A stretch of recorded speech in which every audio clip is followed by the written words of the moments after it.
Se le acusó de robar granadas, de incumplir con la doctrina y traicionar a su juramento, de prácticas reñidas con la ética profesional.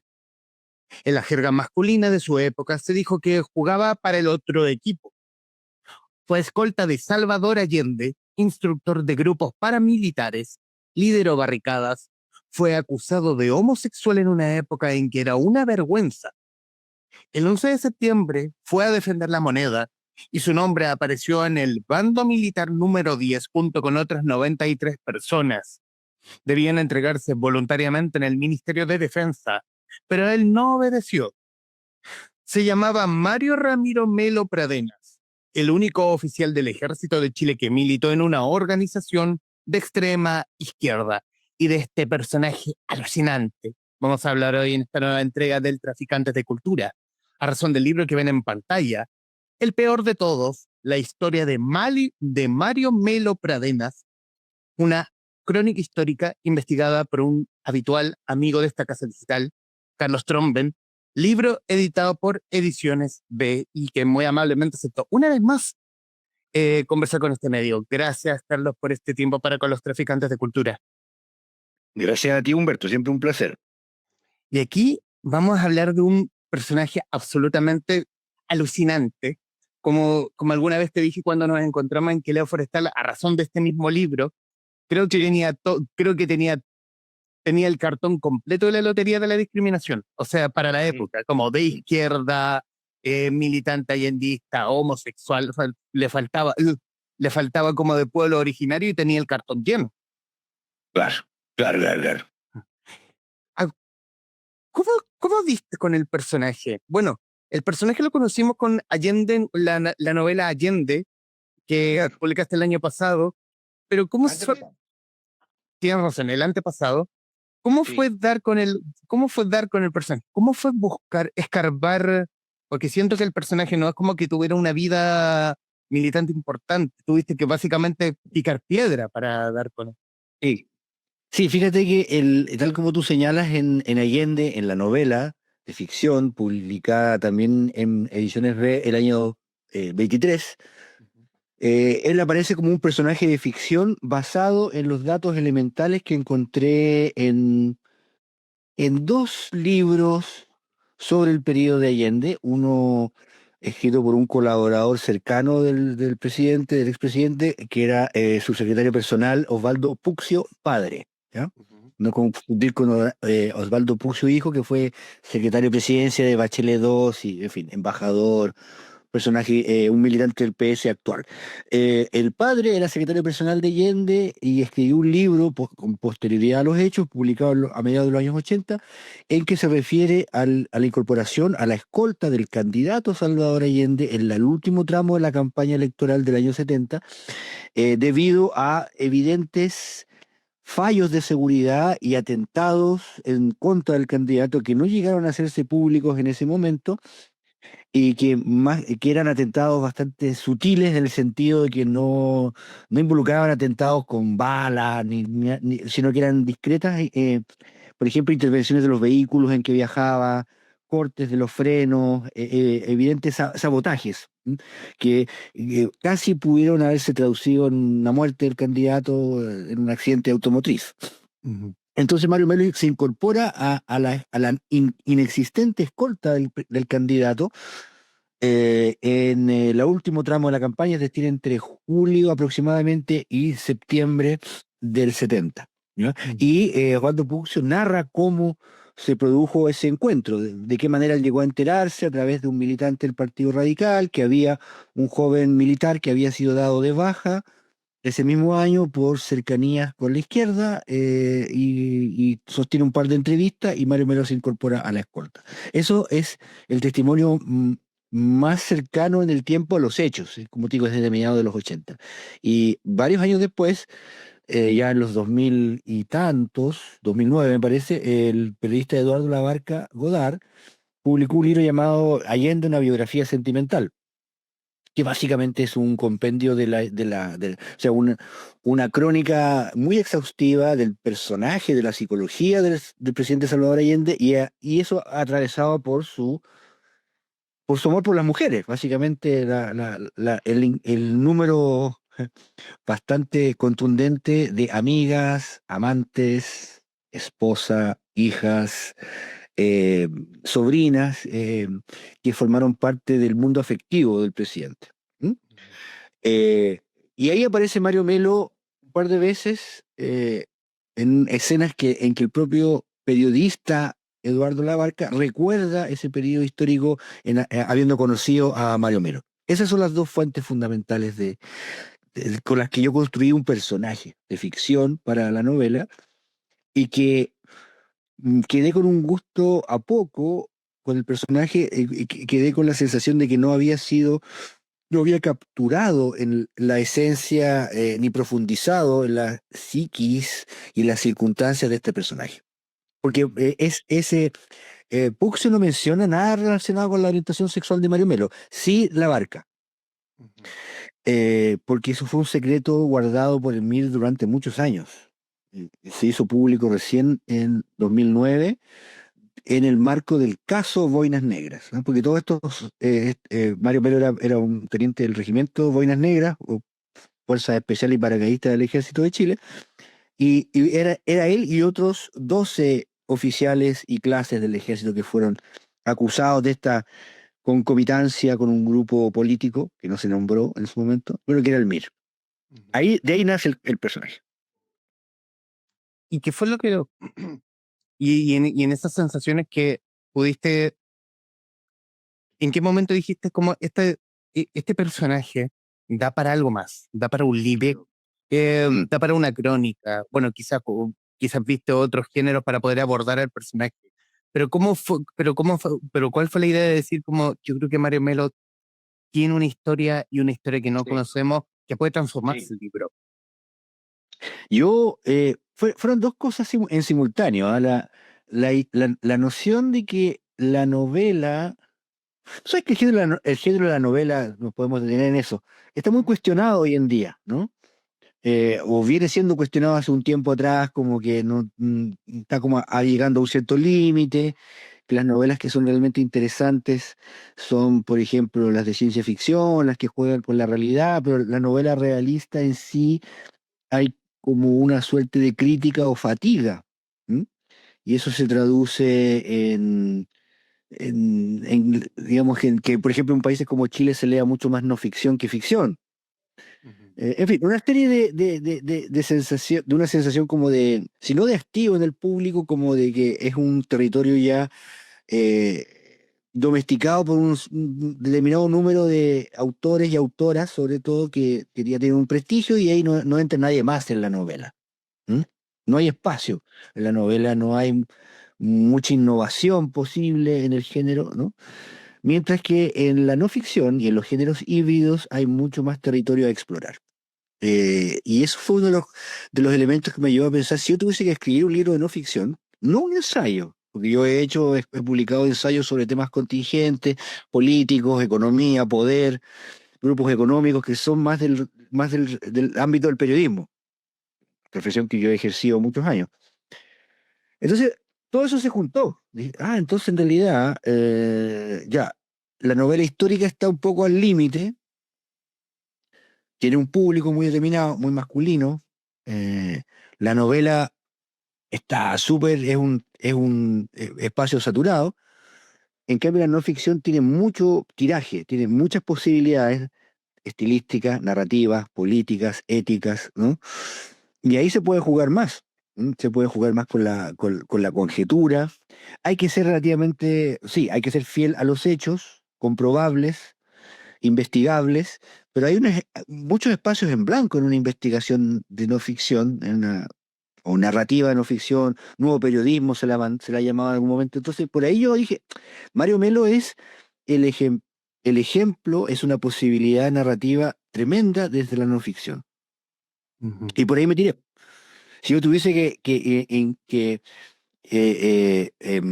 buscar un proyecto para ese género, ese va a ser Mario Melo. Y así estamos, así sigo, en este ámbito de la no ficción histórica reciente, ¿no? Y con Mario Melo como un personaje que además de ser secundario, porque él no está en la foto principal de la historia chilena de ese momento, a diferencia, obvio, de Allende, su familia, la oposición a él, Pinochet, ¿no es cierto? Los militares. Él está en un segundo plano. Muy poca gente lo conocía, había siquiera oído hablar de él, salvo en el ámbito de la militancia política del MIR. Entonces, por eso tenía todas las características de algo novedoso, extraído del pasado y de sus silencios. Y por eso ahí me tiré a la idea de hacer una no ficción con él. Y en ese momento de la investigación, porque he conversado, bueno, hemos conversado varias veces y también con otros periodistas, donde por lo menos el ejemplo más básico es que para una investigación tiene que haber un hilo, y de ese hilo tiene que agarrarse, y ese hilo tiene que dar la historia. Aquí estamos hablando de un personaje, sí, un personaje secundario, y diría que aún más sumamente secundario. Hoy detenido desaparecido, del cual Sí. pienso y creo que no se sabía tanto. ¿Cómo fue ese trabajo de investigación? ¿Cómo fue ese proceso de picar piedra en tu caso? Bueno, recurrí a las redes en torno a los antiguos militantes del MIR. Ujú. Punto uno. Recurrí a redes militares que eventualmente pudieran haber conocido a Mario Melo en la escuela militar. Recurrí a la investigación de archivo en busca de fotos de Mario Melo, que resultó ser muy difícil. Entonces todo el proceso se fue retroalimentando porque cuando tú trabajas con memoria histórica viva, ¿m? En este caso todos los testigos son adultos mayores. Y aunque estén muy lúcidos en el relato, tienen vacíos, pues tienen inconsistencias, tienen lagunas. Eso te narran un episodio, pero no tienen muy claro si fue en mayo del 71 o en agosto del 72. El año 73 sí que está muy claro porque está muy marcado emocionalmente por este declive acelerado del proceso político. ¿Mm? Entonces la gente ya, el 73 pasaron, pero todo lo que es 70, 71, 72 es un poco vago en el sentido de la fecha. Entonces, cuando los testigos me mencionaban algún episodio en que había participado Mario Melo, no estaban tan claros cuándo ocurrió. Entonces yo trataba de buscar eso en el archivo de prensa y había que pegarse unos plantones larguísimos hasta comprobar, por ejemplo, cuándo fue la toma de la Facultad de Ingeniería por los estudiantes de derecha, en que Mario Melo participó en el desalojo. ¿Cuándo fue la toma de tal terreno en Maipú, donde Mario Melo organizó a las tropas de la UP o del MIR más bien, más que de la UP? Tú sabes que la relación entre el MIR y la UP era bien conflictiva, bien difícil. Entonces, así, eso fue cómo fue transcurriendo. Entonces, de un testigo llegas a otro testigo, y ese testigo eh, puede que se enferme, puede que tenga una indisposición de salud que tú no puedes hablar con él, me pasó. Algunos de hecho fallecieron en el transcurso de la investigación. Otro no quiere hablar, no quiere, se niega a hacer. Otro no quiere hablar, quiere hablar pero en off. Ya, bueno, en off, ok. Eh, entonces, todo eso se va sumando el registro, el archivo y la memoria. Y entre medio va entretejiendo, hilvanando todo esto, la voz del narrador, en este caso yo, ¿m? Que se enfrenta a esos bloqueos, se enfrenta a esos callejones sin salida. De pronto hay descubrimientos fantásticos que nadie te ha mencionado y que aparecen por casualidad. ¿M? Em, por ejemplo, hay muchos episodios en que la presencia de Mario Melo es casi tangible, pero no aparece con su nombre. ¿Ya? Ujú. Entonces yo muchas veces me pasó, este tiene que ser Mario Melo, por cómo lo describen. Pero el Mercurio, la segunda, la tercera, medios de oposición al gobierno de ese momento, no lo identifican, no saben quién es. Entonces, para llegar a sustancial y comprobar que es Mario Melo, tuve que darme unas vueltas gigantes. De hecho, aquí lo mencionas. Cito, alguien, aquí está, en la portada del vespertino Noticias de Última Hora, Chile inicia una etapa histórica, reza el titular. La lectura de la foto no identifica al hombre ubicado a la derecha de Allende, pero yo sé quién es. Lo vengo siguiendo hace meses. Es Mario Melo Pradenas. En el fondo, ¿detectaste la presencia de Mario Melo Pradenas más por descripciones que por... Sí, Aquí está Mario Melo Pradenas, en titular. correcto, correcto, sí, Ujú. sí. A veces era una foto que se veía nítidamente su cara detrás de Allende, como acá. Otras veces es de medio lado. En general, había un tema bien delicado pues, para el investigador, y es que los medios de izquierda de esa época eran muy precarios en la fotomecánica. Entonces, las fotos son borrosas, de mala calidad, versus la calidad los periódicos del grupo Edwards. Ujú. Excelente, ¿no? La fotografía y la composición fotográfica en el Mercurio, la segunda, última noticia, es muy superior. Entonces, muchas veces los periódicos de izquierda no se ve nada en la foto. Borrosa, así mal tomada, mal diagramada. El- el- el- entonces, a veces incluso me cabía la duda. Este debiera ser Mario, pero como que está se ve más gordo, pero está detrás de Allende, y la camisa es blanca, y el chaquetón azul, como el que dice trivial, es sumamente entretenida desde el punto de vista de investigar. De hecho, también citar algo que dijo Miriam Contreras Además que Paquita. te arma el relato, como tú dices. O sea, el hilo conductor es buscar. Ujú. Claro, Miriam Contreras, la Paquita, dice que es un Sí, joven ex oficial del ejército, bastante buen mozo y movido por el ideal de la revolución latinoamericana. Y para Zángano, uno de los entrevistados dice que era un sí, weón correctísimo, de punta en blanco. O sea, el tipo tenía buena presencia y era muy diligente en sus descripciones. sí, sí, Ujú, sí. ujú, Claro, él impone un look, ¿ah? Impone una forma de comportarse que él trae una impronta de la escuela militar, ¿no? Tú sabes que las escuelas matrices de las Fuerzas Armadas marcan a las personas en su corporalidad, en su forma de pararse, su forma de erguirse, su forma de caminar, de mirar, ¿no? Hay una mirada periférica como del halcón que marca al oficial de ejército, Fuerza Aérea, Marina, carabinero, ujú. que en ese momento no era defensa y volvió a ser, pero es una organización, un organismo, una institución uniformada y jerárquica.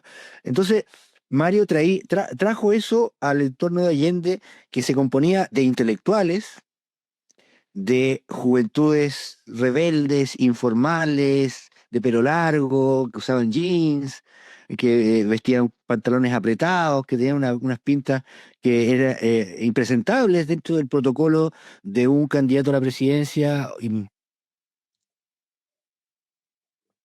y menos de un presidente de la República. Entonces, él traía eso y traía también algo que fue al principio, era una especie de duplicidad que tenía el MIR, ¿no? Que era una organización juvenil, muy joven, con unas tremendas aspiraciones propias de ese momento en la juventud, o en cierta juventud, cambiar el mundo, las estructuras, derrotar al poder hegemónico, y un discurso de la lucha armada, del combate, de la guerrilla y todo eso, pero totalmente, digamos, el militante promedio del MIR no tenía ni la más remota idea de lo que significaba eso en términos de disciplina, en términos de entrenamiento, en términos de rigurosidad, ¿no? Entonces era como muy verbal, muy retórico todo este discurso de la lucha armada, pero cuando llegó Mario Melo a entrenarlos, a los cuadros que iban a hacer lo que se llamó la tropa del MIR, los tipos se quedaban pero perplejos porque él traía la disciplina militar, pero así como, ¿no? Y ya que si vamos a hacer la revolución, tiene que ser con disciplina. Estos cabros de 19, 18, 20 años del MIR eran como, y este gorilón que llegó, de hecho le llamaban el gorilón dentro del MIR. El gorilón, hablaban de espaldas de él, no sabían muy bien quién era, porque todo esto estaba compartimentalizado, como en toda estructura semisubversiva como era el MIR entre el 69 y el 73. Incluso en el gobierno de Allende los militantes vivían en casas de seguridad, en domicilios móviles, ¿no? No, a pesar de que ya no eran perseguidos, tenían una relación ambivalente con la justicia, con la policía y con el Estado. Entonces, Mario Melo generó también una relación muy extraña con los militantes, ¿no? Eh, Al final le agradecían su rigor, pero también lo resentían, lo Lo, resen- sintieron. lo resentían desde su pasado militar. No, claro, o sea, resentían la rigurosidad del trato, la dureza del entrenamiento físico, resentían el modo impositivo propio de un militar. O sea, a eso me refiero, como que la idea de hacer una revolución así buena onda era como un poco absurda, porque cuando se vieron enfrentados a la necesidad de tener entrenamiento de verdad, era, wow, este tipo está loco, po". Mm. Y él le decía, pero ¿qué se creen? ¿Ustedes creen que van a enfrentarse al Estado y al ejército con pura buena onda? Si esto es duro. Entonces, ese fue una de las complejidades del personaje también y de cómo lo recuerdan también algunos militantes. Aparece en el libro, oh, este me Mm. caía súper mal, como era tan milico. Bueno, eso era, pues, si era milico. Obvio. Era, era esencialmente un militar. ¿Y cómo fue la cercanía de Mario Melo con el tío? ¿Cómo se dio esa conexión? La conexión se dio a través de un militante emblemático, fundador del MIR, que era Luciano Cruz. Ujú. Luciano Cruz era como otros grandes dirigentes del partido o del movimiento, era un egresado de la Escuela de Medicina de la Universidad de Concepción, hijo de un militar, un hombre joven, grande, carismático, chistoso, muy atractivo, y que en la etapa en que el MIR decidió pasarse a la clandestinidad durante los últimos meses del gobierno de Frei, ¿m? Con el objetivo de asaltar bancos como táctica de corto plazo para reunir fondos para la revolución, porque ellos no creían en la vía electoral de Allende. Luciano Cruz, Miguel Enríquez, Andrés Pascal, Humberto Sotomayor, ese núcleo del MIR protagonizaron asaltos de bancos. Unos asaltos bien espectaculares, incruentos, marcados por cierto humor, ¿no? Porque se disfrazaban de bomberos, de militares, de policías, ¿no? Sí, sin el uso de violencia. En algún momento hubo forcejeo, un combo que se pegó, un empujón, pero no como, como asaltantes delictuales de bancos, ¿no? Pero robaron mucha plata. Un cálculo aproximado fueron que deben haber reunido un botín de $500,000. Más o menos, ¿no? Es una época en que el valor del metro cuadrado de vivienda en Santiago no es el de ahora, pues, o sea. Bueno, y Luciano Cruz era uno de esos ejes emblemáticos de los asaltos.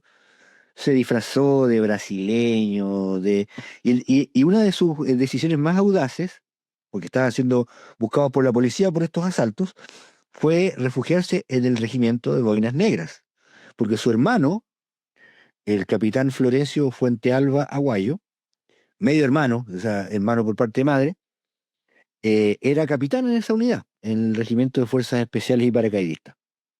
Eso Luciano Cruz no hallaba nada mejor que esconderse la policía en un regimiento.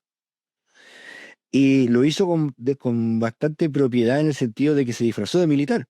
Como conocía el modo de hablar, el tono del militar, porque su padre era militar, se hizo pasar por militar. Entonces, después de huir de la policía, se iba a Colina, ¿no? Y llegaba y entraba y saludaba a la guardia. Entonces, en ese momento intimó con Mario Melo y con los otros oficiales y clases que fueron después acusados de concomitancia con el MIR. Ese es el canal, ¿no? De reclutamiento de todo este grupo para el MIR, fue Luciano Cruz. Estamos conversando con Carlos Tromben, autor de El peor de todos, la historia de Mario Melo Pradenas, libro editado por Ediciones B. Em, ¿Cómo fue construir? Quiero irme quizá a lo más literario propiamente tal. Sí, sí. Construir la imagen de Mario Melo porque tenemos a un militar ayatista, extremista, traidor, homosexual.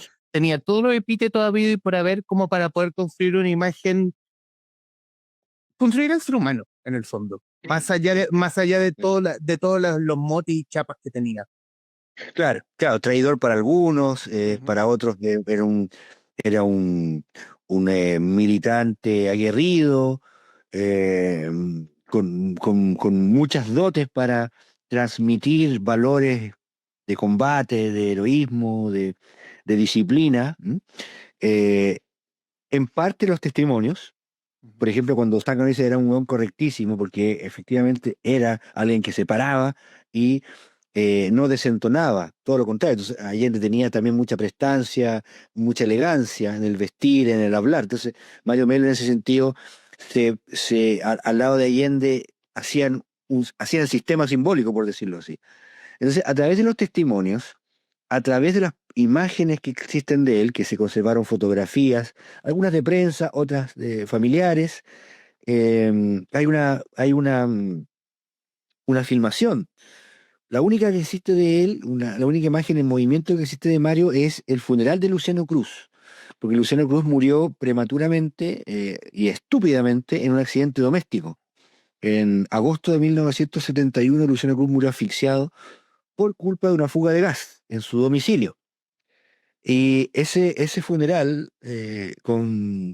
conmovió y convocó a muchísima gente. Unas 40.000 personas se reunieron en la sede de la CUT, donde sus restos fueron velados, y transitó hacia el cementerio general, ¿no?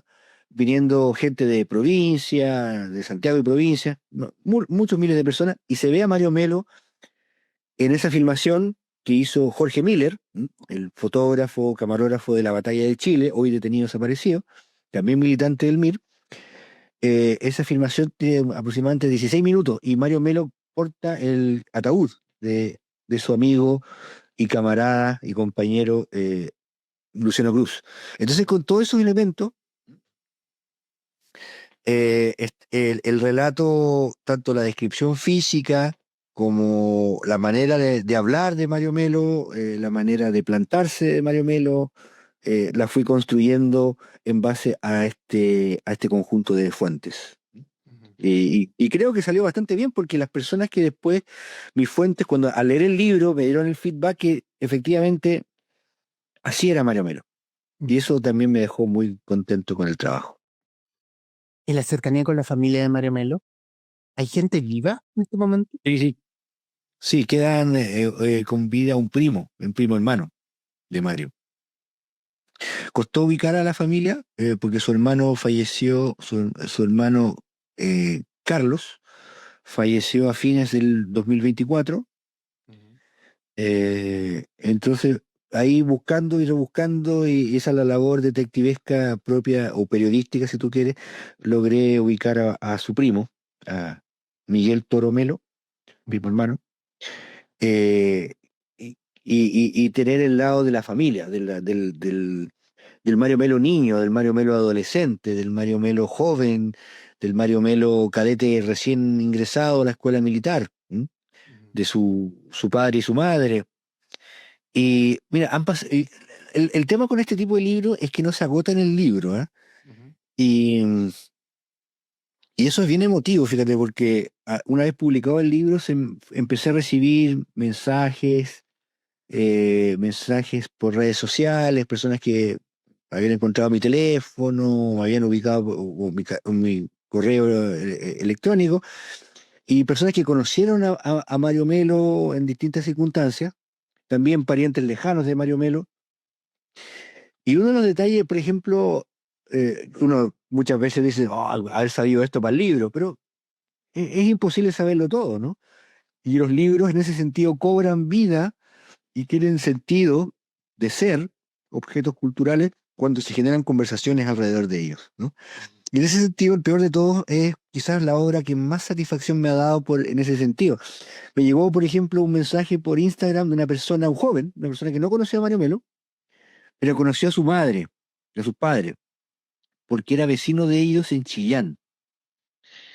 Y me decía, la señora Ilia Pradenas era una anciana con una tristeza en el rostro, un paso cansino al subir las escaleras del edificio, y que además era muy desconfiada por la traumática experiencia que vivió, ¿no es cierto? Y entonces esta persona joven, más joven que yo, decía, el año 87, su aspecto era tan impactante, la tristeza de rostro, que yo, cabro chico, la quedé mirando, o adolescente, la quedé mirando como con cierta fijeza, digamos, de manera fija, y esta señora me acusó con mi mamá,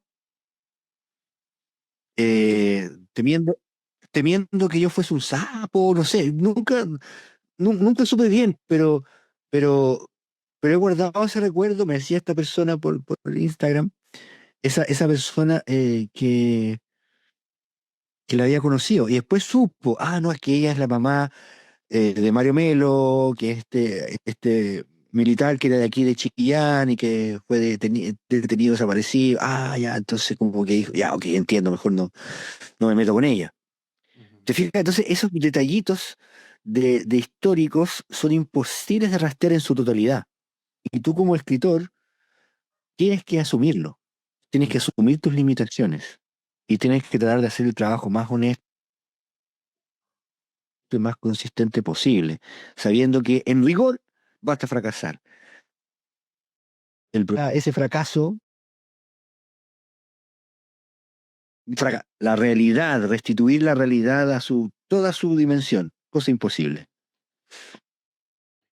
Y en la cercanía con, con los familiares, ¿cómo se vieron cercanos a hablar de Mario? ¿Tuviste que hacer trabajos con ellos para poder entrar a la intimidad de Mario Melo? No había de parte de ellos ganas de que se supiera la historia. Era necesario para ellos, ¿no? Que se conociera. Eh, y era necesario también dar su versión, ¿no? Porque la versión de ellos, de la familia, no necesariamente coincide con la versión de los militantes. En torno, por ejemplo, a la homosexualidad de Mario, también se tejieron mitos, hubo versiones.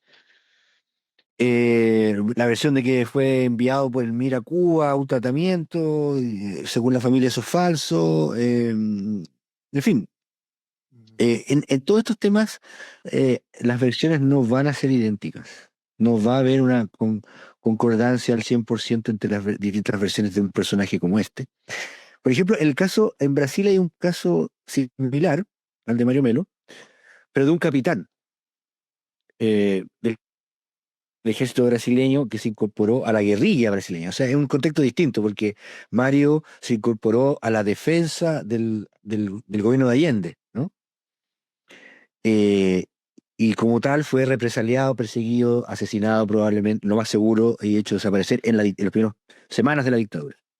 El caso del capitán Carlos Lamarca, en cambio, era capitán del ejército que había dado el golpe de Estado en Brasil, el 64, y el 68 él desertó del ejército para unirse a una guerrilla urbana, el equivalente al MIR o a los montoneros de Argentina.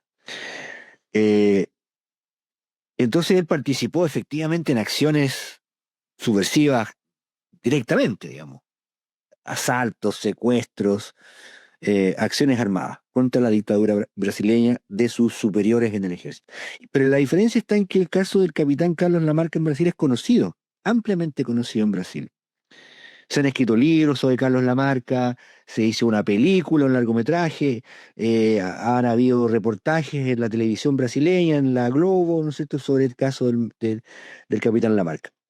Lo que está desaparecido es una estatua que le hicieron al capitán Lamarca, ¿ah? En una localidad brasileña, pero él fue ejecutado por los militares en una acción antisubversiva, su cuerpo está enterrado en un lugar, en fin, hay fotos del cuerpo. Entonces es un caso súper conocido en Brasil. En cambio, el de Mario Melo era totalmente desconocido en Chile, y por eso también la familia quería que se supiera más sobre Mario. ¿Y a tu juicio por qué? ¿Es por su pasado de izquierda?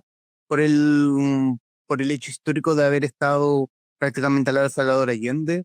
¿Por su homosexualismo? ¿Qué, No, qué juicio le pones?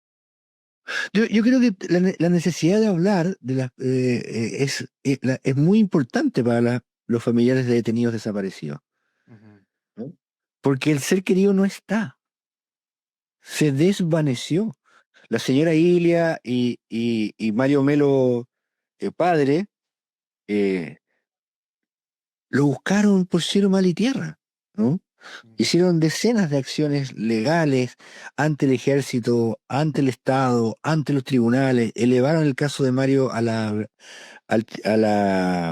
OEA, ¿no es cierto? A la Corte Internacional de Derechos Humanos, ¿no es cierto? Entonces, la ausencia del cuerpo, la ausencia de un cierre, es muy delicado para los familiares de estas personas, de estos 1095 chilenos que desaparecieron durante el periodo. Y creo que ese es el principal motivador para que ellos busquen mantener viva la memoria de su pariente, de su familiar, de su primo, de su hijo, del padre. ¿M?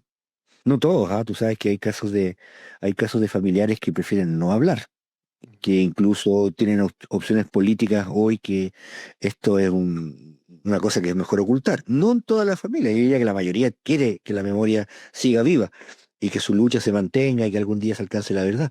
Pero hay otros que yo he sabido derechamente que abjuran del pariente detenido, desaparecido o ejecutado. Claro, con la oveja negra. O roja en este Exacto. caso. De roja, la oveja roja, exactamente. Y a tu juicio, bueno, lo dijiste al principio de esta conversación, este es el libro que te ha dado más satisfacción.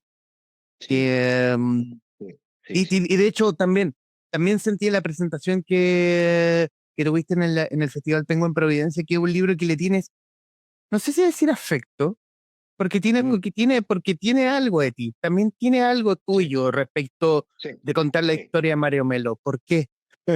Eh, yo creo que tiene que ver con el hecho de que las personas que conocieron a Mario están vivas, Ujú. que son personas que vivieron cosas duras, ¿no? Que atravesaron por un montón de vicisitudes, son de la generación de mis padres. ¿M? Eh, y es distinto cuando tú, por ejemplo, cuando yo he trabajado con novela histórica, eh, es entretenido hacer novela histórica, sin duda, ¿no? Pero estás menos involucrado. Los hechos, los hechos yo estaba vivo, era un niño cuando ocurrieron todas estas situaciones, ¿no? Yo tenía 7 años para la época del golpe, entonces tengo recuerdos, me acuerdo cómo era la época, la televisión, las conversaciones de los adultos. Entonces hay mucho más de mí en un libro de estas características que en Huáscar, por ejemplo, que la Guerra del Pacífico tiene elementos interesantes, qué sé yo, pero no está uno tan ahí, o con Balmaceda, admiración, el presidente, las trágicas circunstancias de la guerra civil, pero uno lo siente más como, es curioso, es más ficción, por decirlo así, aunque uno trate de reconstruir los hechos históricos con fidelidad, es más ficción. Ujú. Es algo que está muy lejos en el tiempo. Hay descendientes de los personajes, pero no tienen el grado de identificación o de pasión o de controversia o de dolor que hay con los hechos de hace medio siglo. Ujú. Quiero irme quizás a un tema que probablemente quizás sea el más peliagudo, que hablar de la homosexualidad de Mario Sí, Melo. ¿Cómo, sí. cómo pinta, cómo pinta aquí en la historia, cómo molestó la historia de Mario Melo respecto de sus vivencias en el MIR, como sus vivencias en la izquierda propiamente tal? Mm. Bueno, el Chile de antaño, Chile de hace Ujú. 50 años, era profundamente homofóbico. Era un país profundamente machista. Eh, Era un país donde ser distinto era severamente castigado, en todo sentido. Ser neurodivergente, tener opciones sexuales diferentes a la heteronorma, ¿no? Era objeto de escarnio, de humor así despectivo, las rutinas del humor, por ejemplo, del humorista chileno clásico, ¿no? Un escarnio constante. Y un doble vínculo también, porque muchas publicaciones de corte popular jugaban con el humor homofóbico de manera constante. A eso se sumaba, dado que la homosexualidad era un tabú, algo que que no es que estuviera 100% escondido, porque los espacios de los homosexuales eran las rutinas, los espacios de encuentro eran conocidos. ¿ya? En particular los cines del centro, los rotativos que existían en el centro de Santiago. Ya casi no hay cine, ¿no? El cine, la sala de cine va replegándose hacia la multisala en un centro comercial. En el centro casi no queda. En los años 70 estaba lleno de salas de cine y en particular había algunas que se llamaban rotativos, que daban 3 películas a lo largo de todo el día, ven cambiando y los cines tenían una platea alta, ¿no? Y la platea alta era el lugar de encuentro de los homosexuales. ¿M? Iban a pinchar y a pololear en la oscuridad de las salas de cine de los rotativos. Entonces, entonces había un doble juego de los homosexuales de encontrarse, de señalizarse, de identificarse, ¿ya? En este ámbito, pero como además era un tabú, era algo muy mal visto, en cierto tipo de homosexual, sobre todo de clase media hacia arriba, estaba el riesgo de chantaje. Estaba el riesgo de que te siguieran y te chantajearan con tu familia, en tu trabajo, ¿m? Y eso podía ser tu ruina social. Entonces, en el caso de Mario, en el caso particular de Mario, las fuentes del MIR, las fuentes ya de militantes que están en la comisión política o cercana a ella, lo que me contaron es que en el MIR no eran bastante pavos con el tema sexual en general. Eran súper pavos. Podían estar hablando 8 horas de política y de marxismo y etcétera, y de geopolítica, pero de sexualidad, ever, nunca, ¿no? Entonces, por lo tanto, nadie se enteró que Mario era homosexual. Y él tampoco tenía la imagen que explotaba, por ejemplo, el humor revisteril chileno, si no era afeminado, no era delicado, todo lo contrario, era bien varonil, bien robusto, bien macho, digamos. Entonces, ninguno sospechó nada, po. Entonces, cuando el escándalo estalló al interior del MIR, lo hizo saber un militante que vio actitudes y después acusó a Mario de acoso o de propasarse con él o de hacerle insinuaciones. Eso quedó enclaustrado, compartimentado en la comisión política.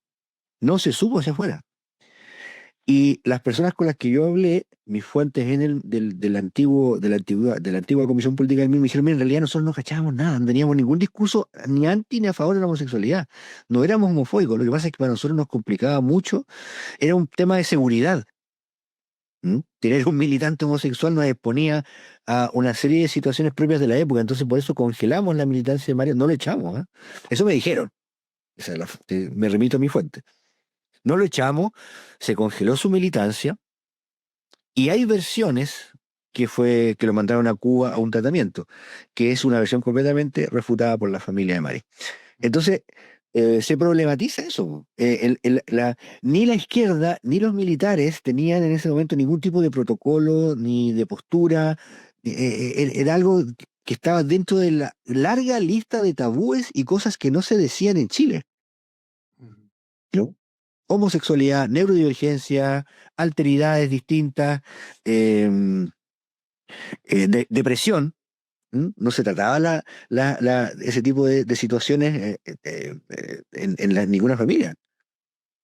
Tener un hijo deprimido, un hijo esquizofrénico, o hija, en fin, o pariente, todo lo que había hasta hace muy poco.